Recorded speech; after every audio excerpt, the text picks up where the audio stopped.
Հարգելի պարոն փոխվարչապետ, հարգելի դեսպաններ, հարգելի գործընկերներ, Հայաստանի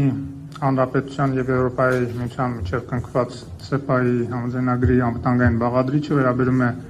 էներգետիկ անվտանգությանը, տարածաշրջանային անվտանգությանը, խաղաղությանը եւ կայունությանը, սովորական սպառազինությունների տարածման վերահսկողությանը, թրաֆիքինգին, կիբերանվտանգությանը եւ սննդի անվտանգությանը։ Այս զեկույցը ներկայացնում է էներգետիկ անվտանգության մասով հրապարտավորություններ եւ դրանց կատարման ընթացքը։ Ես կաշխատեմ մաքսիմալ հակիրճ լինեմ, հիմնականում կրճատեցի զեկույցից հիմնական հատվածները։ Ամեն դեպքում ասեմ, որ ՍԵՊԱ-ի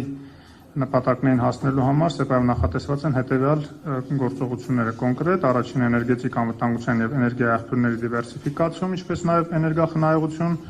հաջորդը մրցակցային էներգետիկ շուկաների զարգացում, ապա վերականգնվող աղբյուրների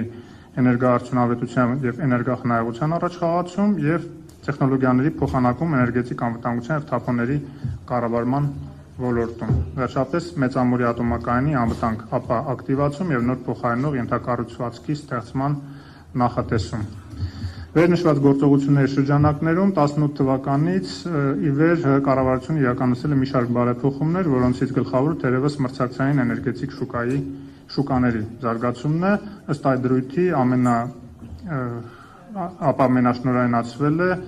եւ ազատականացվել է էլեկտրաէներգիայի բաշխման շուկան, որը շատ կարեւոր իհարկե բարեփոխում է։ Մյուս կարեւոր բարեփոխումը վերաբերում է արևային էներգետիկայի զարգացմանը, հատկապես տնային տնտեսությունների կողմից արևային վահանակների տեղադրմանը պետական աջակցությանը,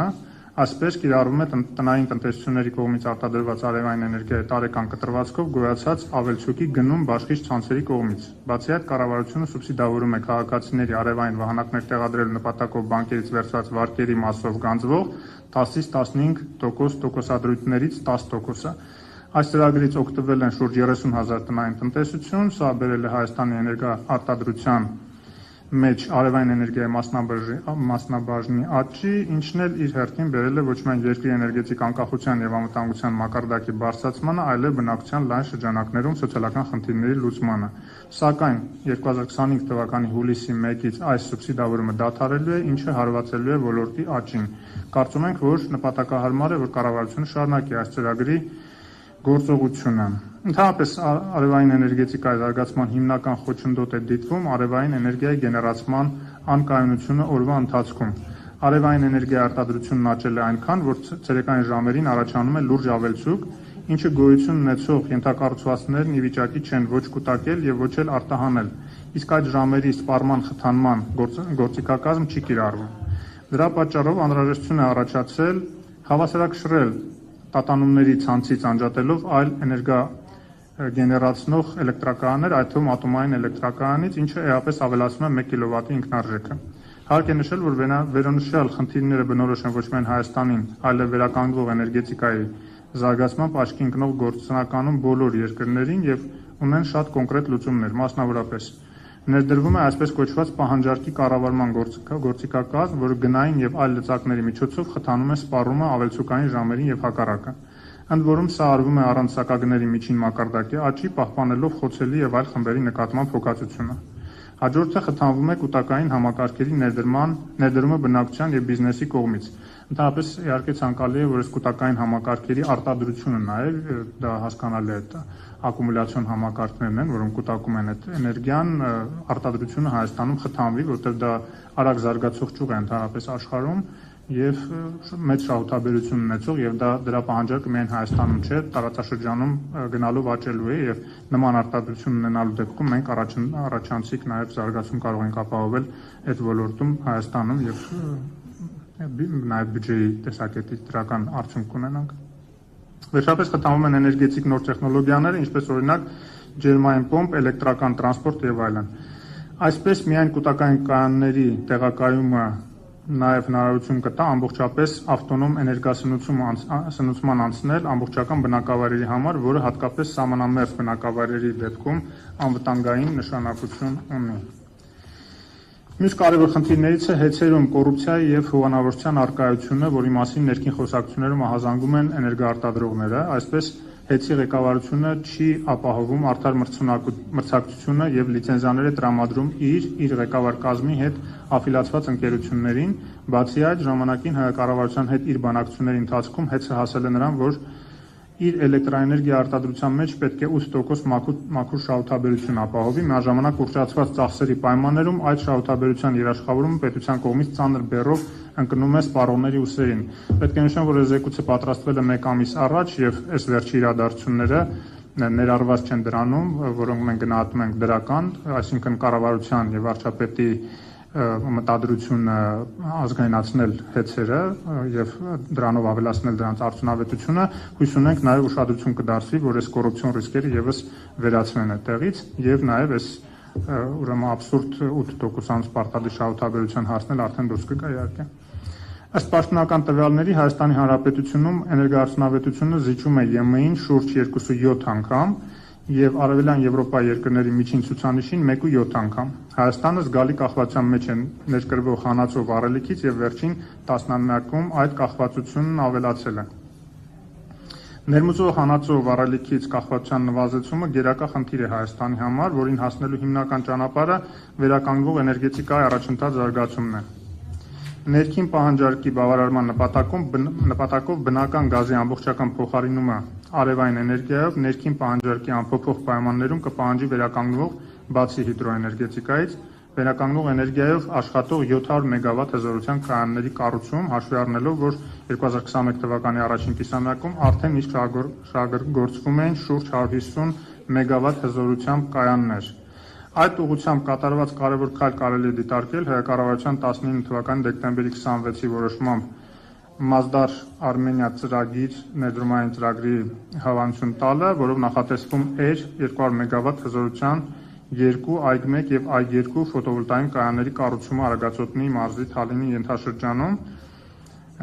Դրա ֆինանսավորմամբ նաև միջազգային կառույցներն էին հետաքրքրված, այդ թվում ՎԶԲ, բայց ցավոք սրտի մինչև օրս այն փաստորեն չի գործում, ասեմ, որ դրա փառատերից է լինելու նաև անիվը 15% մասնաբաժնով։ Համենայն դեպս AIG1-ի կառուցման շմակ հաշվետվության վերաբերյալ ՀՀ շրջակա միջավայրի նախարարությունը դեռ 23-ին տվել է դրական եզրակացություն ու նախատեսվում էր, որ կայանը կկառուցվի 2 տարում, այսինքն այս տարի պետք է արդեն ունենանք մինչև տարեվերջ, սակայն անհայտ պատճառներով կայանը անգամ շինարարությունը մինչև հիմա չի սկսվել։ Ինչ վերաբերում է վերականգնող էներգետիկայի մեկ այլ ճյուղի, որին շատ չեմ անդրադառնա, հողմաէներգետիկային, ասեմ միայն, որ 2003 թվականին մշակվել է Հայաստանի հողմաէներգետիկ պաշարների քարտեզները, ըստ որոնց տնտեսապես շահավետ հողմաէլեկտրակայանների ընդհանուր հզորությունը գնահատվում է մոտ 450 մեգավատ եւ 1.26 միլիարդ կիլովատժամ էլեկտրաէներգիա տարեկան արտադրանքով։ Այստեղ անհրաժեշտ է նշել, որ վերականգնվող էներգետիկայի զարգացումը բացի մակրոտնտեսական աջակցությանը եւ խթանմանը վերաբերող քայլերից հաճախ կարիք է ունենում նաեւ անմիջական միկրոտնտեսական միջամտության եւ աջակցության։ Այստեղ մի օրինակ եմ ուզում բերեմ, որը կարող է հատկանշական լինել եւ դրանից բխող նաեւ ինստիտուցիոնալ լուծումներ կան։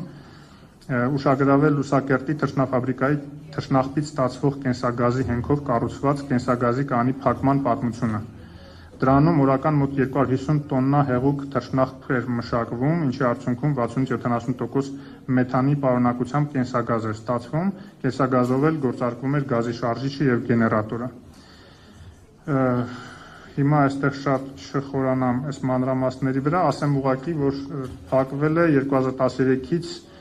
դադարեցրել է աշխատանքը ֆինանսական դժվարությունների պատճառով, այդ ֆինանսական խնդիրները սկսել են այն ժամանակ, երբ կառավարությունը այն ժամանակվա գործարանին չտրամադրեց ԱՀ-ի մասով խոստացված արտոնությունները սարքավորումների ներկրումից, բացի այդ կառավարության հետ քննարկումների ժամանակ, որոնք եղել են նախագծման փուլում, քննարկվում էր անասնաբուծական թափոնների, խոշոր անասնապահական ֆերմաների, թռչնաֆաբրիկաների անվերահսկելի թափման համար տուգանքներ սահմանելու հնարավորությունը, եթե դրանց բնապահպանական տուգանքների սպառնալիքով պարտավորեցնեին վճարել վերամշակման համար, ապա հանրապետությունում այլընտրանքային էներգետիկա կզարգանար այդ ուղղությամբ։ Սակայն նման պահանջներ այն ժամանակ այդպես էլ չընդունվեցին եւ մինչ օրս էլ նման պահանջներ դրված չեն։ Մինչդեռ կենսագազի հենքով էներգիա կայանների շուկայում զարգացման արգելակող գործոններից է հենց այն, որ Հայաստանում չի ձևավորել կարբոն կրեդիտ անվանումով հայտնի համակարգը։ Կարճ նկարագրեմ, այդ Կիոտոյի արձանագրությունների համատեքստում մի հետաքրքիր գաղափար է, որը ըստ էության այն ձեռնարկությունները, որոնք խնայում են բնապահպանական որոշակի չափորոշիչներին համապատասխանում են եւ շատ ածխածնային այդ գազեր չեն արտադրում, իրենք ստանում են որոշակի կրեդիտներ, որը կարողանում են վաճառել այն ձեռնարկություններին, որոնք արտանետումներ են իրականացնում եւ դրանով շահավետ է դառնում չարտանետել, կոպիտ ասած, եւ չախտոտելը բնությունը եւ հակառակը նրանք, ովքեր որ կարողանում են դրանք որսալ այդ գազերը եւ էներգիայի վերածել, այստեղ շահում են եւ դա դրանով խթանվում է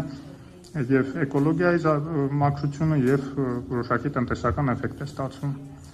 Բացի էներգասպառման կառուցվածքի փոփոխությունից, կառավարությունը որոշ քայլեր է ձեռնարկում նաև առկա կառուցվածքի պայմաններում էներգիայի աղբյուրների դիվերսիֆիկացման ուղղությամբ, այսպես ԱՄՆ-ի հետ 22 թվականից ստորագրվել է միջուկային ոլորտում ռազմավարական համագործակցության խարտիա, որից հետո սկսել են բանակցություններ Հայաստանում ամերիկյան տիպի մոդուլային ատոմային էլեկտրակայանների կառուցելու 300 կամ 600 մեգավատ հզորությամբ մինչև 2035 թիվը նախատեսվում է կառուցվել, ինչպես նշեցի, դա եւս ՍԵՊԱ-ի պարտավորությունների շրջանակների մեջ մտնում է, քանի որ մեծամորի ատոմակայանը պետք է առավելագույնը այդ թվականներին 2036-ին առավելագույնը փակվի։ Զուգահեռաբար բանակցություններ են ընթանում Թուրքմենիայից Հայաստան, Թուրքմենստանից Հայաստան, Իրանի գազային ցանցի միջոցով գազի սվոտային մատակարարումներ իրականացնելու շուրջ, ինչը կարող է ապես նվազեցնել այս հարցում Հայաստանի կախվածությունը Ռուսաստանից իրականացվող մատակարարումներից, այս հարցով հետաքրքիր կլներ լսել կառավարությունից մանրամասները, ինչ փուլում ենք հիմա։ Էներգետիկ անվտանգության մակարդակի բարձրացման եւ արտաքին լավ էս մասն էլ բաց թողեմ, որ ու սկսեմ եզրափակել։ Ուրեմն այստեղ նաև էներգախնայողության մասին խոսք կար, լավ էս էլ բաց թողենք։ Այստեղ մի կարևոր հարց կա կադրային, որ ցավոք սրտի կառավարությունը այսպես իշխանությունները անհրաժեշտ ուշադրություն չեն հատկացնում ոլորտի կառավարմանը, էներգետիկայի ոլորտի, այսպես նախհեղափոխությունից անմիջապես հետո վերացվեց էներգետիկայի նախարարությունը, որը մենք բացասական ենք գնահատում եւ միացնելով այն տարածքային կառավարման ենթակառույցների նախարարությանը, իսկ այս պահի դրությամբ արդեն երկար ժամանակ նշանակված չէ ՏԿՆ-ի էներգետիկայի գծով փոխնախարարը։ Կառավարությունը պատճառաբանում է նման մոտեցումը համապատասխան կադրի չունենալով, ինչը չի կարող հիմնավոր պատճառ համարվել։ Եվ մի քանի ուղղակի կետեր նշեմ, որոնք որ չեն իրականացվել, իսկ իրականում մեծ մասը կետերի ՍԵՊԱ-ով ստանձնված պարտավորությունները չեն իրականացվել կառավարության կողմից, օրինակ ածխաջրային հանքարդյունաբերության վերաբերյալ նորմերի սահմանումը, էներգետիկ ոլորտում ներդրումների աշխատողականությունը, էներգախնայողության եւ էներգաարդյունաբերության համապարփակ քաղաքականության մշակումը, պետական հիմնարկների շենքերի տարածքի տարեկան 3% վերակառուցումը էներգախնայող ստանդարտներով, այդ ցուցանիշին չենք հասնում, պետական եւ թիմ մարմիններով աշխատանքի եւ գնումների համար էներգախնայողական քաղաքականության մշակումը, ջեռուցման համակարգերի կառավարումը, գազի հաշվիչների արտիականացումը եւ հեռավար ընթերցումը, ապրանքների էներգետիկ մակնիշման ներդրումը,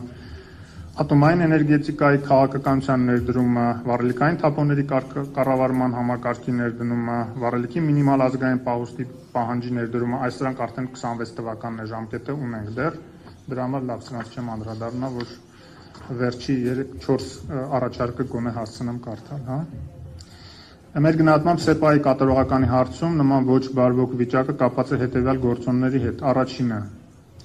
ՍԵՊԱ-ի շրջանակներում ստանձնված պարտավորությունների, այսուհետ պարտավորություններ կատարող համապատասխան պետական մարմինների աշխատակիցների կարողությունների անբավարար մակարդակ, երկրորդը պարտավորությունների կատարող համապատասխան պետական մարմինների որոշ աշխատողների ցածր մոտիվացիա,